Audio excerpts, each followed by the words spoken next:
pleased to introduce to you Ben Dyson, the founder of Positive Money. Thank you.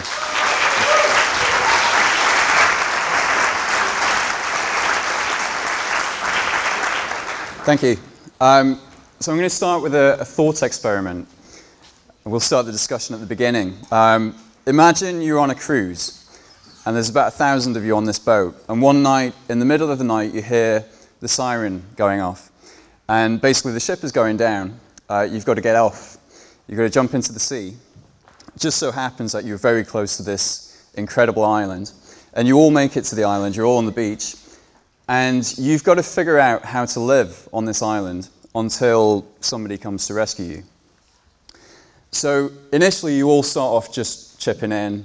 Everybody does a little bit. Everybody sort of gathers food everybody gathers wood to keep the fire going. They gather food from the island. But over time you realize that some people aren't really pulling their weight.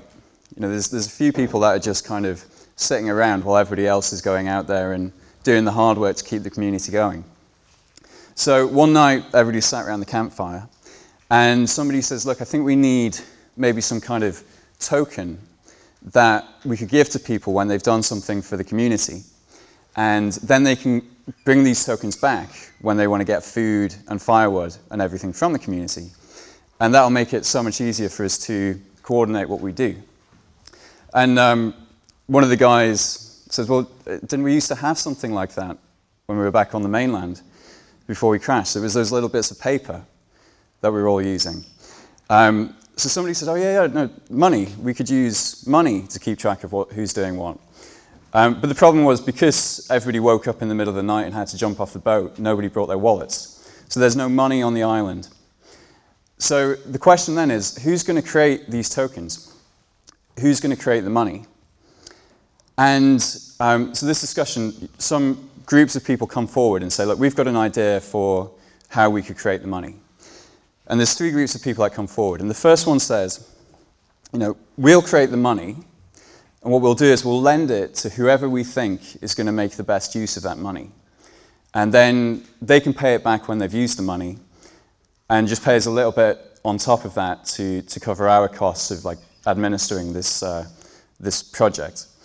Another group says, look, we'll create the money, and we'll pay people when they do work for the community. So whenever anybody goes and gets firewood, or builds a house for somebody, or goes and gets food, they get some of this money on behalf of the community.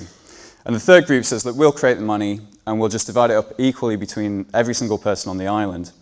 And then it's up to them to choose how they want to, who they want to pay to do work, if they're bothered about firewood, if they're bothered about food, or if they want to pay somebody to, I don't know, play music in the evenings. Because obviously there's no internet on this island. So these are your three options. These are the three proposals. So what I want you to do right now is take just a couple of minutes with the person next to you to think about two questions. Which one of these options is going to have the best outcome for everybody on the community? And with the ones that you don't choose, what do you think could go wrong? And then afterwards, I'm just going to ask a few people to say what they thought. So, go.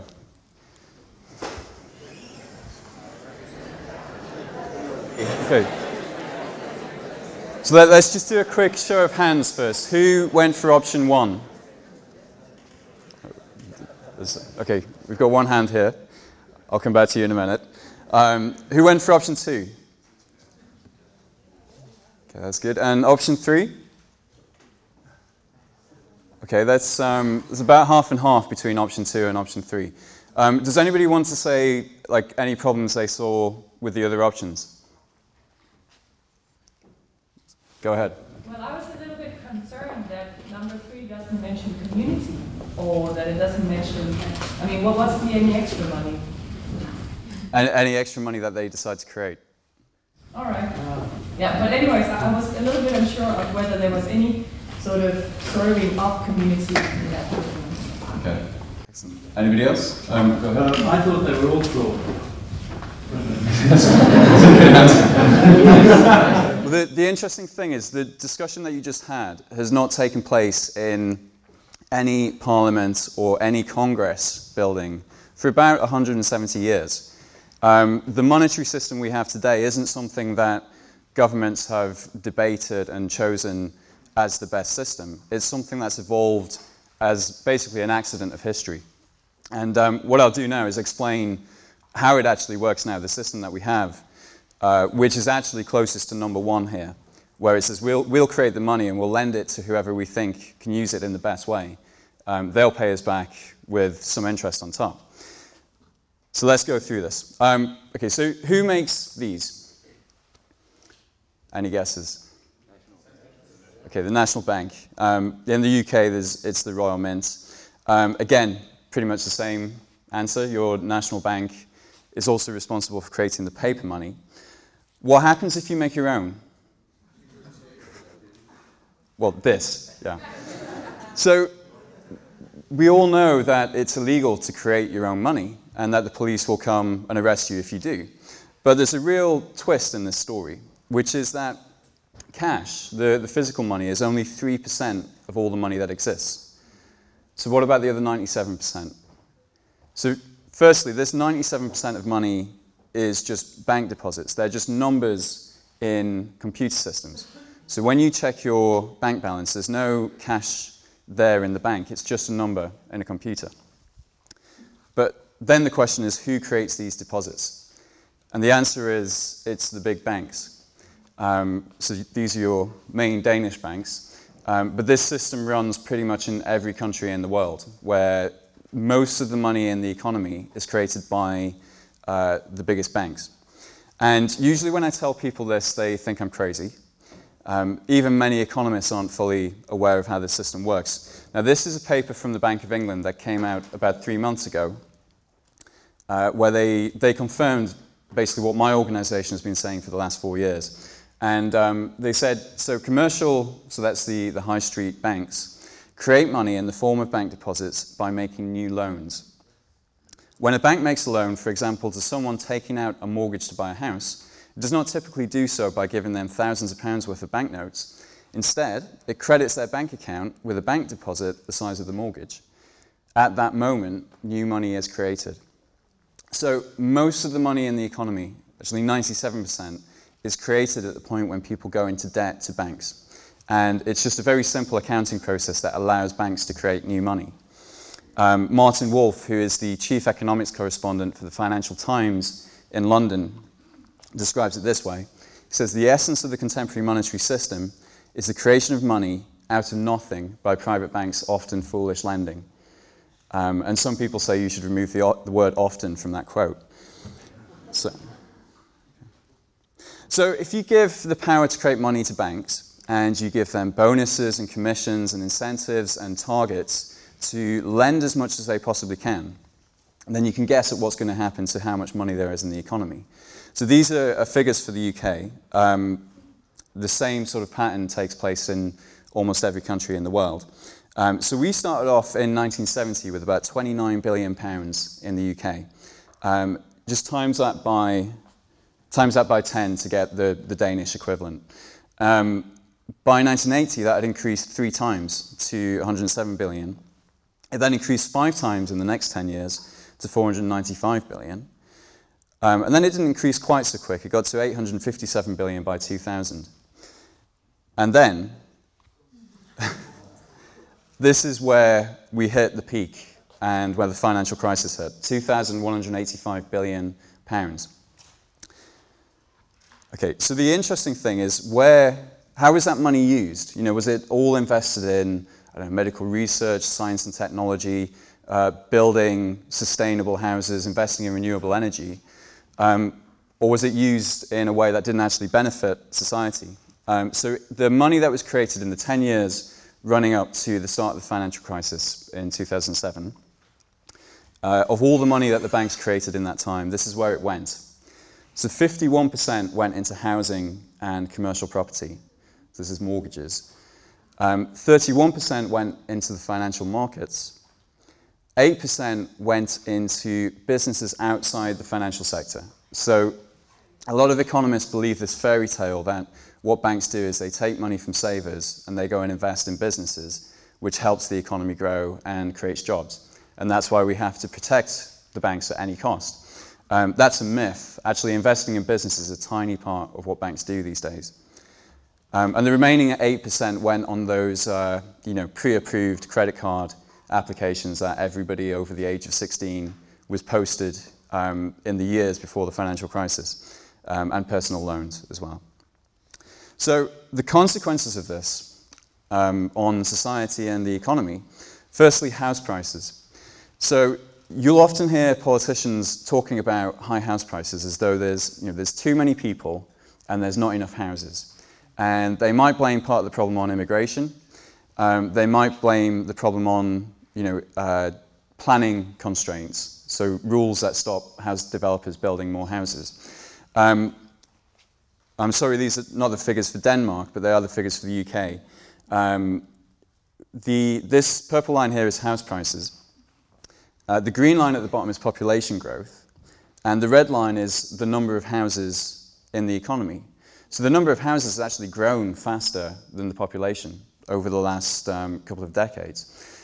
The only thing that explains why house prices have become as expensive as they are is the blue line here. It's mortgage lending. So this is the thing that's really driven the rise in house prices. It's not because there aren't enough houses to go around. That's part of the problem, but the real driver is all of this money that's been created by the banking system to go into the mortgage market. And the result of that, again, similar pattern in most countries. It's worse in the UK than many. But if you want to, I live in London. If I want to get my first house now, I've got to give up 7.5 times my annual income in order to get that house. And the house isn't any bigger, it's just more expensive. The other problem is if you, because of the affordability, particularly in London, but also in the UK, you have to give up at the moment a third of your entire income after tax, after you've paid your tax. What you get into your bank account, a third of that will go immediately on the mortgage if you're a first-time buyer. If you're in London, it will be half of that, which goes on the mortgage. But the really scary thing is, if you can see that dashed line, that is interest rates. So the affordability of housing is at close to a historical low, but at a time when interest rates have been at a 350-year low. So as soon as those interests go up, a lot of first-time buyers who've kind of been tricked into getting into the housing market by these low interest rates are going to be absolutely screwed because they won't be able to afford to pay the mortgage. Okay, so one of the major implications is on the level of debt. And we all kind of get brought up with this conception that money is good and debt is bad. But think about this. If money is created when a bank makes a loan, what happens when the loan is repaid? It disappears. It's exactly the reverse accounting process. So they create new money when people borrow, and money is destroyed when people repay loans. Again, even a lot of economists find this hard to believe. This is from the Bank of England paper again. Just as taking out a new loan creates money, the repayment of bank loans destroys money. Banks making loans and consumers repaying them are the most significant ways in which bank deposits are created and destroyed in the modern economy. And remember that these bank deposits are 97% of the money that we use. So it's not really as simple as saying money is good and debt is bad. In the current system, they are effectively the same thing, and you can't have one without the other. What it means is if we want to get more money into the economy, because we have a recession and we want to create employment, then we need to get people to go further into debt, because when they go into debt, then banks will create more money. And if we then say, well, actually, we all borrowed too much running up to the crisis, so we now need to pay down this debt, then the problem is, if we start paying down the debt, money disappears. So if we want less debt, we also have to have less money in the economy. And that is a catch-22 for the government. They have a choice between encouraging people to borrow more or getting them to pay down their debts. But if they pay down their debts, it might shrink the economy. What our government has chosen, and what most European governments have gone for, is to get the credit machine going again, to get the banks to lend again and create more money. And what that's meant is personal debt hit an all-time high just before the crisis hit. It hasn't gone down significantly, and now the economic strategy for the economy is to get people to borrow even more. Now, we've been saying for about 4 years that when the recovery comes, it will be fueled by debt, it will be fueled by money creation by the banks, and that was what caused the crisis in the first place.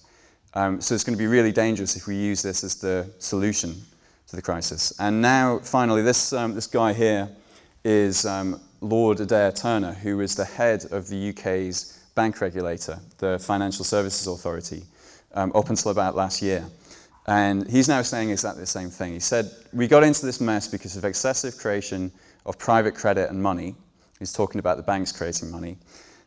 We should be concerned if our only escape route implies building up a future excess. So basically, too much debt caused the crisis, and now the intention is to get more debt into the system to keep the economy going. It has a massive impact on inequality. I'll keep this quite simple, but basically, we need money circulating around the economy in order for everything to function, for people to trade, for people to have jobs. But all of that money has to be borrowed from the banking sector, which means we're effectively renting the money we use. We're paying interest on nearly every pound that exists in somebody's bank account. And all of that interest goes back to the banks. So that's a huge redistribution to the banking sector. And when we've analysed the household income figures for the UK, what this results in is that the bottom 90% of the population are paying more interest than they ever receive. It's only the top 10% that receive more interest than they pay. So you have this constant drive to inequality, to redistribution of wealth and income. The other effect on inequality is blowing up house bubbles. If you can afford to invest in numerous properties, or if you've got wealth from your parents so you can get on the property ladder, you benefit from this. If you're on a lower salary so you can't actually get the mortgage, you can't even get into the property market. And the effects of all this added together in the UK means that we have about 5,000 families made homeless every year. This is families, not individuals. This is because property and housing is so expensive. 3.9 million families, which is about 20% of all the families in the UK, only have enough savings for 1 month's rent or mortgage. So they only need, the husband or the wife to lose their job, and then within the space of 4 weeks, they're in severe financial difficulties. The poorest 10% owe 4% of their household, 4 times their household income. Basically, if you get to that point and you're on a really low salary, you're not ever going to escape that debt. That debt's going to be there for as long as you live. Okay. There's some implications for democracy as well. So in the 5 years leading up to the financial crisis in the UK the UK government spent a total of £2.1 trillion, and there were 650 members of Parliament scrutinising how that money was spent. The 5 big banks in the UK created 2.9 trillion. So actually the banking sector has more spending power than the government, even though all of the news cameras are focused on what happens in the Houses of Parliament. They're focused on what the politicians do. Actually, what really shapes your economy is what the banks do. Okay. Then there's implications for the environment as well. Currently banks create our money, so they get to decide where it goes. We don't really control that process. There's no transparency over, if you're supporting a bank by keeping your money with them, there's no transparency over what they're going to go and do with that. And also the boom and bust cycle that is a result of banks creating too much money and too little. That is one of the big things that drives the government to say things like, we can't afford these environmental protections right now because we have a recession and we just need to focus on growth right now. So it's really fueling this kind of short-termism. Also has an implication for taxes and spending. So when the central bank, when the national bank creates paper money, it gets the profit from doing so because it doesn't cost, it doesn't cost 10 crowns to print a 10 crown note. The difference goes to the Treasury, and in the UK, that's been quite significant. In 2009, that profit was enough to pay the salaries of most of the nurses in the health service. But that profit is this little bit that you see. Skipping ahead. I don't know why it's doing that, but so basically that profit is the profit on 3% of the money, and we're losing the profit on creating the 97% that is created by the banks electronically. So what can we do to change it? So I'm going to be speaking in the solution lab after this as well, so we can go into further detail if anybody has questions there, but I'll just give you a big overview here. The first thing to do, what I think is the most essential thing that we need to do, is take the power to create money away from the banks and return it to a transparent, democratic, and accountable body. So, we know from history that you can't trust the big banks with something like this power to create money. Also, you probably can't trust your politicians as well. These are the main politicians in the UK. The problem is banks have this, because they can profit from the more money they create, they have the incentive to create too much. Politicians have exactly the same incentive. If there's an election coming up and they can create money, they will create money to win votes, basically, to make it seem like the economy is doing well. So you need somebody whose interests are, who doesn't have a conflict of interest and who can think about the long-term health of society and the economy rather than their own short-term, political or profit-driven incentives. So the way to do that, we think, is to make a distinction between the decision over how much money you create and what you use that money for. And we think there needs to be some kind of committee or public body that decides, looks at the economy as a whole and says, like, we need to put an extra 2 or 3% money into the economy this year, because the economy is growing at a certain speed and because of the wider economic situation. There's a lot of discussion at the moment about whether it's democratic to give that power to a small group of, usually white, male, middle-aged economists. And that's a discussion that needs to take place. There's other ways of structuring this body. The important thing is that they're thinking about the long-term interests of the economy and that they're completely in the public eye so that we can all see what they're doing with this power to create money and we can hold them to account if they misuse it. Then, once they've created the money, they would transfer it to the government, and it would be for the government to decide how to spend it, in the same way that they decide how to spend all of the tax revenue that we pay. So that would be a democratic choice. So in terms of how they could get it into the economy, they could just increase government spending. They could use it to reduce taxes. So for example, you could look at the taxes that are most regressive, that fall hardest on the poor rather than the rich, and you could use some of this money to cancel those taxes. Or you could actually use it on something that's called a citizen's dividend, where you just divide it up between everybody, and everybody gets an equal share, and they can decide how to spend it. So these, the two on the left really are the option 2 that I presented when you're on the island.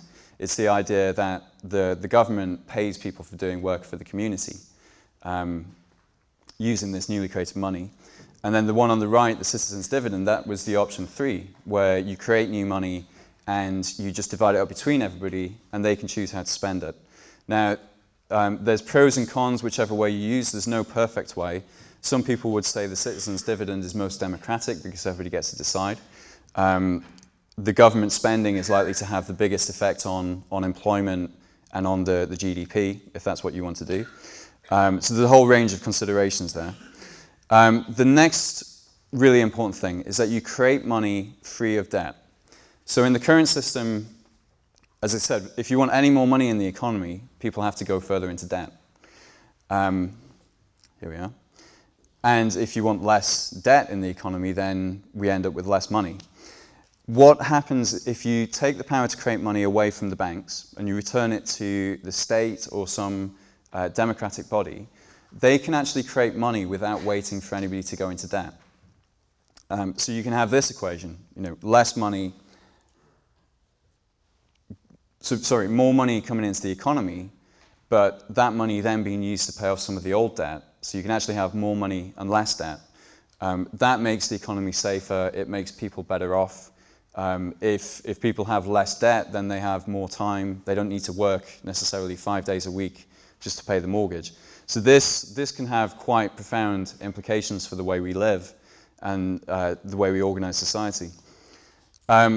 There would still be a role for banks. Banks would still exist, but they do what people currently think they do, which is take money from savers and go and lend it to borrowers. They wouldn't have this kind of special power that allows them to create money. And then the third thing is you need to make sure that money comes into the real economy before it reaches the financial markets. So as I showed you a few minutes ago, most of the money that they create right now goes into housing and financial markets and things like credit cards and personal loans. That just adds more debt to the system. It makes the economy more unstable. It increases the boom-bust cycle that we have. And what you need to do is make sure that that new money comes into the real economy, whether it's through people's salaries so that they can spend it, or whether it's through investment in businesses in the real economy. That will give you a much stronger, healthier economy. So this idea is portrayed as being quite radical. The interesting thing is it's actually already happened in the UK. It happened in 1844. At that time, banks were allowed to print paper money because paper money then was just a kind of receipt for the coins that you'd put into the bank. And they realized effectively if they just print more money, more paper money, people will accept it as though it's as good as real money, and they'll pay interest to borrow that money as well. And the banks basically fell prey to the temptation to print more money. They caused a financial crisis. So in 1844, the government stepped in and said, we're going to stop banks from being able to create money. But that law has never been updated to take account now for the fact that 97% of money is electronic. So it still only applies to paper money. It doesn't apply to electronic. Okay. So in terms of how radical it is, the chief economics correspondent for the Financial Times, Martin Wolf, has written this article. His title was just "Strip Banks of Their Power to Create Money." And he references the book that we wrote in there. So he says, this proposal would bring huge advantages. It would be possible to increase the money supply without encouraging people to borrow to the hilt. It would end too big to fail in banking. It would also transfer seigniorage, the benefits of creating money, to the public. So this was radical 4 years ago. It's now becoming less and less radical. And we just did an event on Tuesday where this guy spoke at the Institute of Chartered Accountants on this same proposal in the centre of the City of London with some people from the Bank of England in the audience as well. So it's starting to get into the mainstream discussion. So if you can't come to the Solution Lab this afternoon and you want to read more about this, go to the Positive Money website. There's a free paper there that you can download that explains this in quite plain English. There's also some videos and more talks on there. We also wrote a book called Modernising Money. That's 330 pages, so that's a little bit heavier. If you find this fascinating, you might enjoy it. If you have difficulty sleeping, you might find it useful. And then, so then the final thing is, if you want to get more involved in the campaign, so this is the UK campaign. You know, there's about 31,000 people on the Facebook group, 9,000 people following us on Twitter. This is at positivemoney.org. And then we're also there's sister organizations in about 20 different countries, which you can find out about international money reform if you're not from Denmark.